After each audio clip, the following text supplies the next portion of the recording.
high-stakes game of life, there are certain unwritten rules, aren't there? Rules that often determine who wins and who loses. Today, we're decoding the work of the master strategist who basically wrote the playbook on all of it, Robert Greene. His books are legendary, yeah, sometimes controversial, but they're always aimed at revealing the timeless laws of power that really govern our lives. Right from the jump, Greene just completely reframes the whole conversation. He argues that power isn't really about presidents or CEOs. It's not some external thing. No.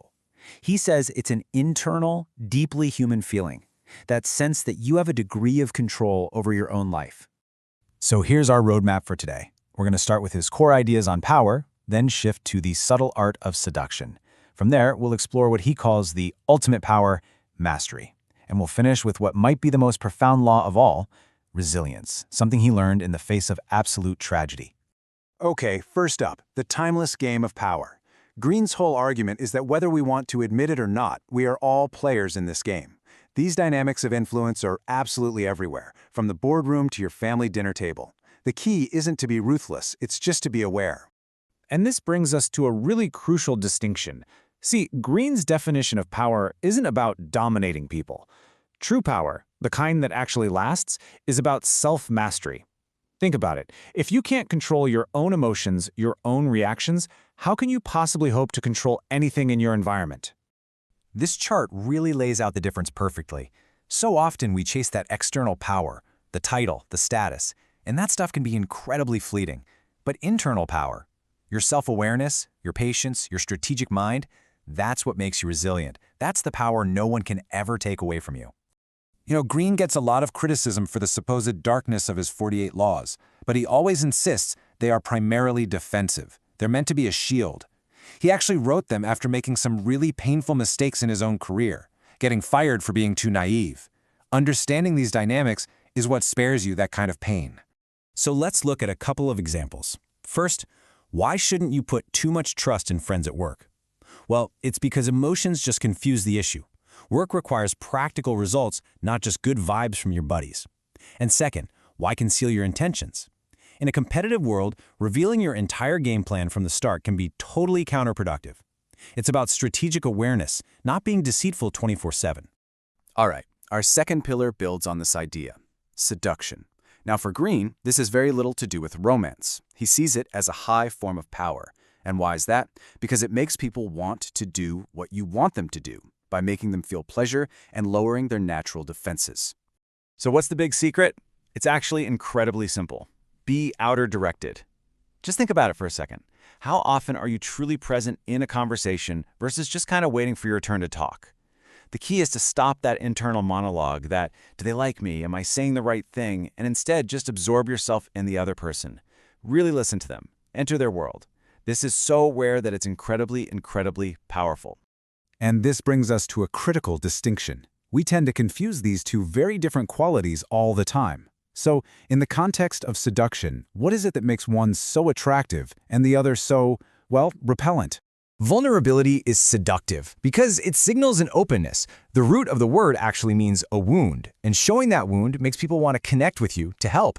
Insecurity, on the other hand, is just a prison of self-absorption. It radiates this desperate neediness and makes everyone around you feel super awkward. So remember, vulnerability invites connection. Insecurity repels it. Okay, on to pillar 3, mastery.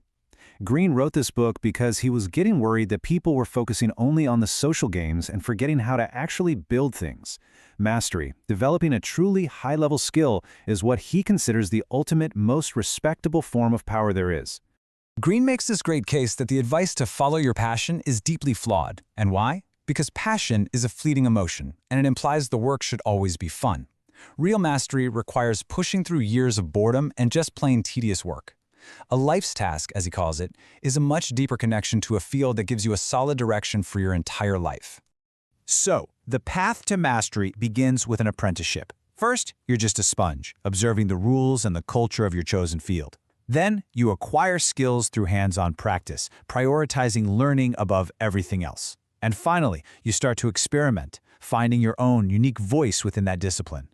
This quote here perfectly illustrates the mindset you need, especially when you're in your 20s. The goal isn't the biggest paycheck. The goal is the steepest learning curve you can find. Take the job where you'll have the most responsibility, where you'll learn the most, even if it pays way less.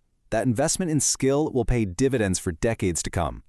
And all of this leads back to genuine confidence. You just can't fake it. As Greene points out, people can smell bravado a mile away. Real confidence doesn't come from chanting affirmations in the mirror. It's forged in the fire of real accomplishment. It's based on a skill that you have truly earned. Now, in our final section, we're going to see how all of these philosophies were put to the ultimate test. After writing about power for decades, Robert Greene himself would be forced to confront what it feels like to be absolutely powerless. This timeline really shows the dramatic arc of Greene's career. I mean, he is the global authority on power and mastery. Then, in 2018, a massive stroke paralyzes the entire left side of his body. The man who wrote the book on control suddenly lost control over his own ability to walk, to type, to live independently. And this quote reveals such a profound shift in his perspective. He says this experience gave him a whole new level of empathy. For the very first time, he understood helplessness not as some abstract concept, but as a visceral, physical reality. And this really is the culmination of his life's work. True power isn't about winning a negotiation or climbing the corporate ladder. It's about how you respond when life takes almost everything away. It's about accepting your new reality, finding new joys, and not letting bitterness just consume you. That is the ultimate form of internal control. So in the end, the greatest laws of power aren't about outshining the master. They're about having radical gratitude for the simple ability to walk your dog. They're about the kind of empathy that only comes from shared struggle. And they are about the profound resilience it takes to face what you simply cannot change. Which really leaves us with just one final thought to consider. When you're stripped of everything external, your job, your status, maybe even your physical abilities, what's left? What is your ultimate internal source of power? And maybe more importantly, how are you going to start cultivating it starting today?